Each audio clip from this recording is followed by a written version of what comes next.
dimanche, c'est notre titre de fierté.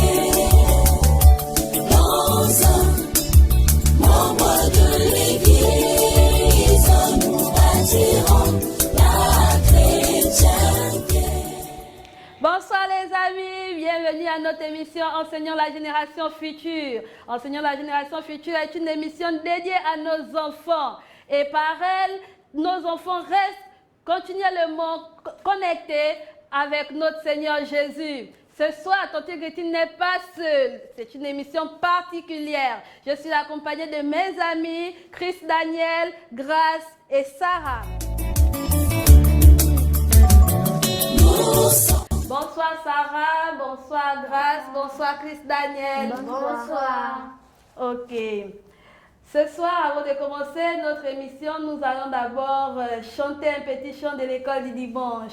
Donc nous allons nous lever et on va chanter. Et Sarah va nous entonner le chant.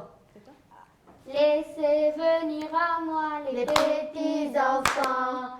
Laissez venir à moi les petits enfants. Les tout petits enfants. Les tout petits enfants. Si tu es petit, très petit, si tu es petit, Jésus t'aime aussi. Si tu es petit, très petit, si tu es petit, Jésus t'aime aussi. Laissez venir à moi Les petits enfants. Laissez venir à moi les petits enfants, les tout petits enfants, les tout petits enfants. Si tu es petit, très petit, si tu es petit, Jésus t'aime aussi.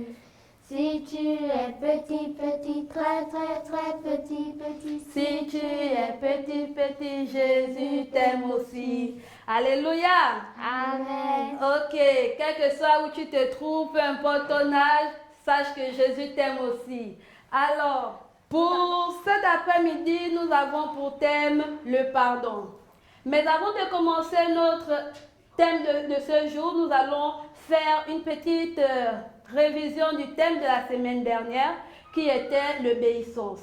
Alors, nous avons dit qu'Abraham était un homme juste qui craignait Dieu. Et là, il a passé plusieurs années à attendre la promesse du Seigneur. Et pendant ce temps, il attendait avoir un enfant. Et Dieu lui a demandé d'attendre. Abraham a attendu longtemps. Et pendant ce temps, il est resté fidèle au Seigneur. À l'âge de 100 ans, Abraham fait son enfant. Et avec la joie d'avoir cet enfant, cette promesse tant attendue, là le Seigneur va dire à Abraham, je veux que tu me donnes ton fils en sacrifice. Et là, Abraham ne va pas désobéir à Dieu. Il ne va pas bouder. Abraham va répondre au Seigneur. Et il ira à la montagne avec son fils. Et son fils lui va demander, papa, mais on va pour le sacrifice. Où est l'animal qu'on doit sacrifier? Abraham va dire au Seigneur, va dire à son fils Isaac, Dieu pourvoira. Arrivé à la montagne, Dieu a pourvu au sacrifice d'Abraham. Lorsque Abraham a voulu tuer son fils, l'ange du Seigneur a dit, ne touche pas cet enfant, ne le tue pas. Regarde, ici, il y a un animal pour le sacrifice. Et comme leçon à tirer pour cette histoire, nous retiendrons que l'obéissance vaut mieux que tout. Lorsque nous obéissons à Dieu, Dieu pourvoit à nos besoins. Lorsque nous obéissons à Dieu, Dieu répond en notre faveur. Et nous avons aussi dit la semaine dernière qu'on n'obéit pas à n'importe qui. On a dit on n'obéit pas aux personnes qu'on ne connaît pas, on obéit aux personnes qu'on connaît parce que les personnes qu'on ne connaît pas peuvent nous conduire à l'erreur. Et pour cet après-midi, nous avons pour thème le pardon. Dans Genèse 37 et 39, la Bible nous parle du pardon. Et nous allons faire un petit récit de cette histoire. La Bible nous dit que plusieurs années après Abraham, Dieu a accompli sa promesse. La promesse qu'il avait faite à Abraham, qu'il avait dit à Abraham qu'il fera de lui le père des nations. Et mon ami, Dieu a donné à Abraham plusieurs enfants. Il a donné à Abraham beaucoup d'enfants. Et parmi ces enfants, il y avait Abraham. Parmi les enfants d'Abraham, il y avait Jacob. Et Jacob était un homme qui craignait aussi Dieu. Et il avait 12 enfants. Parmi ces 12 enfants, Jacob aimait plus un. Et il a offert à cet enfant une tunique. La tunique est une robe. C'est une robe avec plusieurs couleurs. Et la tunique que Jacob a offert à son fils, elle était trop belle. Et cette tunique-là a suscité la haine dans le cœur des autres enfants. Ça a suscité la jalousie. Les autres enfants passaient leur temps à critiquer déjà l'enfant que Jacob aimait. Et cet enfant que Jacob aimait s'appelait Joseph. Et là, avec toute la rancune, avec toute la haine que les frères de Joseph avaient déjà, ils ne voulaient plus écouter ce que Joseph disait. Même lorsque Joseph voulait dire quelque chose de bien, ils ne voulaient plus écouter. Ils le critiquaient. Ils ne voulaient plus rester à côté de lui. Et pendant ce temps, Joseph va faire un rêve. Et ce rêve, il va voir que lui, son père, sa mère et tous ses frères, ils vont se retrouver au champ ou encore à la plantation. Et ils vont débrousser, ils vont faire des gerbes, donc du coup des tas. Ils vont faire beaucoup de tas. Et Joseph va voir toutes ces gerbes s'incliner devant sa gerbe. Et quand il va se réveiller, Joseph va raconter cette histoire à son père et à ses frères. Il va dire, papa, quand je dormais, j'ai fait un rêve. Là où on était au champ et toutes les gerbes se sont inclinées devant moi. Le père va dire, quoi? Tu veux dire que nous, on va s'incliner devant toi? Et là, Joseph ne va pas répondre. Ses frères vont commencer à bouder encore, à le critiquer, à le détester. Ils ne vont plus l'aimer, ils vont l'haïr. Et la Bible nous dit que pendant ce temps-là que la haine augmentait dans leur cœur, que la jalousie augmentait dans leur cœur, Joseph ne faisait pas cas à cela. Joseph ne faisait pas attention à tout ce que ses frères disaient. Alors, un jour, ses frères vont aller à la plantation encore et papa Jacob va dire à Joseph, Joseph, mon enfant, viens. Joseph va partir et son père va dire, prends la nourriture, apporte la nourriture à tes frères car ils sont en train de travailler et ils ont faim. Joseph ne va pas bouder, il va obéir à ce que son père va dire. En allant donner la nourriture à ses frères, ne sachant pas tous que ses frères complotaient contre lui, il va aller avec toute la joie de voir ses frères. Arrivé là-bas, ses frères avaient fait les plans pour le tuer. Ils ont fait des plans. Et le plan qu'ils avaient fait, c'est de le mettre dans le puits. Et quand Joseph est arrivé, ils ont pris Joseph. Ils l'ont mis dans le puits. Ils ont enlevé la tunique que son père avait achetée. Et ils vont prendre cette tunique, ils vont mettre le sang dessus. Mais l'un des frères de Joseph va dire, ne le tuons pas, on doit le vendre. Et là, ils vont attendre que les gens qui passaient pour voyager arrivent et ils vont vendre Joseph aux gens qui allaient en Égypte en esclavage. Arrivés à la maison, ils vont dire à papa Jacob, papa, l'animal a tué Joseph. Oh, quelle tristesse pour son père. Son enfant qu'il aimait, il va commencer à pleurer. Eh Seigneur Jésus, qu'est-ce que tu m'as fait? Comment tu as pu me tuer mon fils? Comment tu as accepté que mon fils meure? Jacob va pleurer, pleurer et pleurer. Et pendant ce temps, Joseph se retrouva en Égypte. Et lorsqu'il était en Égypte, il était en prison, puisque ses frères l'avaient vendu. En prison là-bas, Joseph n'a pas croisé les bras, mes amis. Joseph n'a pas croisé les bras. Vu qu'il craignait le Seigneur l'avait donné la capacité d'interpréter les rêves. Donc, du coup, à chaque fois que tu pouvais faire un rêve, tu expliquais à Joseph. Et là, Joseph pouvait te traduire le rêve. Il pouvait te donner la signification des rêves. Et ce qu'il disait arrivait. Et pendant qu'il était là en prison en Égypte, le roi d'Égypte, Pharaon, qui est, si on peut dire, le président, parce que s'il était au Gabon comme nous, on devait dire que c'est le président. Alors Pharaon va faire un rêve. Mais vu qu'il n'avait pas l'explication du rêve, il n'arrivait plus à dormir. Il était inquiet. Il était là, il s'inquiétait, il tournait sur son lit. Et quelqu'un va dire, Pharaon, mon roi, en prison, il y a quelqu'un là-bas qui interprète les rêves. Et Pharaon va dire, appelez-moi celui qui interprète les rêves. On va appeler Joseph et Joseph va venir. Il va écouter ce que Pharaon avait à dire selon son rêve. Et lorsque Joseph va finir d'écouter cela, il va interpréter. Il va dire à Pharaon, voici ce qui va arriver. Il y aura la famine, il n'y aura plus à manger. Mais nous devions faire des provisions. Faire les provisions, c'est prendre la nourriture et cacher.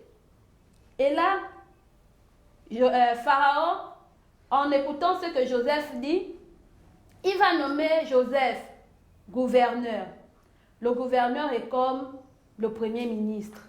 C'est lui qui décide de tout. C'est lui qui dit ce qu'on doit faire et ce qu'on ne doit pas faire. Alors, Joseph va donner les ordres de prendre la nourriture et de cacher pour que le jour qu'il y aura la famine, il ne meure pas de faim. Lorsque la famine arrivait, mon ami, ça arrivait dans tout le pays. Donc, ça arrivait là où Joseph était en Égypte. Ça arrivait là où les frères de Joseph habitaient. La faim. Aïe, même la galère, ils avaient maintenant faim. Ils ont cherché la route, ils sont partis pour dire que, on part d'abord, on va aller chercher à manger en Égypte. Quand les frères de Joseph arrivent, ils n'ont pas reconnu Joseph, vu qu'il avait changé. Ils ont vendu quelqu'un en esclavage. Ils se sont dit que celui qu'on a vendu est resté esclave, mais Dieu l'avait élevé et il est devenu gouverneur. Joseph a reconnu ses frères, mais il n'a rien dit. Ses frères sont venus, ils n'ont rien trouvé et ils sont repartis. Quand ils sont repartis, quelques temps après, ils sont encore revenus en Égypte. Et quand ils sont revenus en Égypte, là, Joseph se révèle à ses frères. Et il dit à ses frères, me voici, c'est moi Joseph, votre frère, que vous avez vendu. Ils étaient étonnés. Oh, il est devenu riche. C'est Joseph qu'on a vendu qui est devenu comme ça. Et ils ont commencé les autres ont eu honte, les autres ont eu peur, parce qu'ils se sont dit que mais si Joseph est riche, donc il peut nous mettre en prison parce que nous on l'avait vendu. Si Joseph est riche, il peut décider de nous faire du mal. Comme Joseph craignait Dieu, comme il aimait Dieu, il va décider de pardonner ses frères. Et en pardonnant ses frères, il va dire à ses frères, retournez là-bas, s'il faut dire retournez au village, allez-y prendre toute la famille. Vous venez avec papa.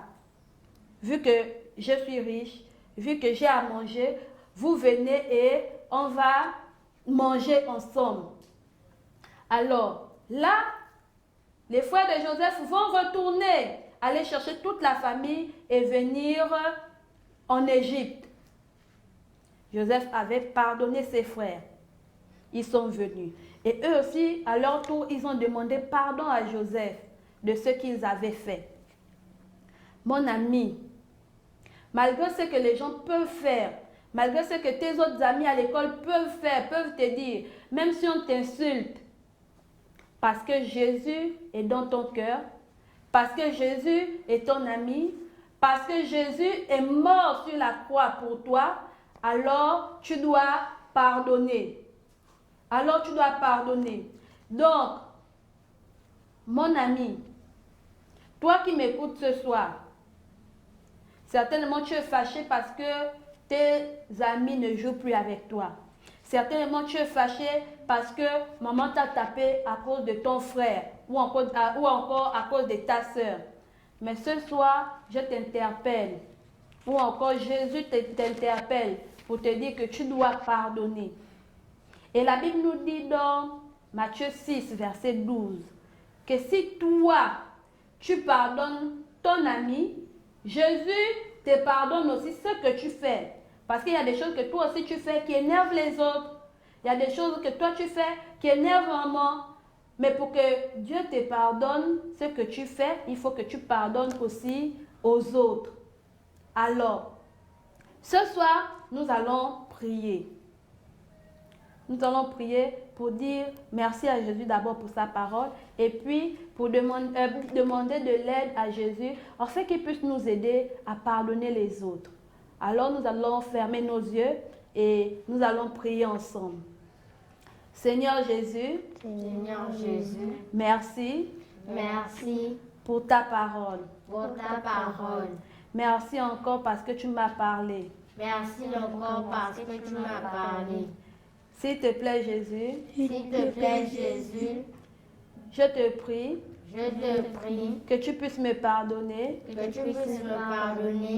toutes les fois où je n'ai pas pardonné mes amis. S'il te plaît Jésus.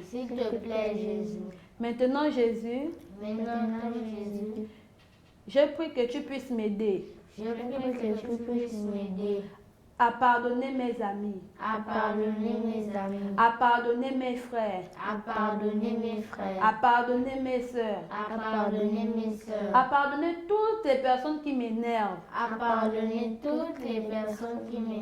S'il te plaît Jésus. Je veux vivre comme toi. Au nom de Jésus. Amen. Amen. Alors, maintenant que nous avons fait cette prière, nous te demandons, toi qui es à la maison, qui as fait cette prière avec nous, nous prions que chaque jour tu puisses pardonner les autres. Pardonner même lorsque tu sens que c'est difficile, même lorsque ça t'énerve, pardonne les autres. Et lorsque tu vas pardonner les autres, tu seras libre, tu auras une paix dans ton cœur. Lorsque tu vas pardonner les autres, vous allez rester en bonne amitié. Lorsque tu vas pardonner les autres, vous allez toujours vous parler. Parce que lorsque tu ne pardonnes pas les autres, vous ne vous parlez pas. Chacun reste chez soi. Ou encore, tu es là, tu joues seul maintenant dans ton petit coin parce que vous ne vous parlez pas. Alors, je te prie de toujours pardonner. Je te demande cette faveur de toujours pardonner. Et nous allons répéter ensemble. Parce que Dieu m'aime. Et que Jésus est mort pour moi. Je suis obligée de pardonner. Car de là viendra ma paix. Alléluia. Amen. Alors, nous sommes arrivés au terme de notre émission et nous vous prions de bien vouloir nous regarder mardi prochain à 16h pile. Et nous faisons un coucou à tous nos amis qui nous regardent de par le monde au Gabon, à Melchi, à Esther, à Ivana, à Anis, à Mir et tous nos amis de l'école du dimanche du PK8. Nous vous aimons. Bisous. Mouais. Nous sommes les enfants du dimanche.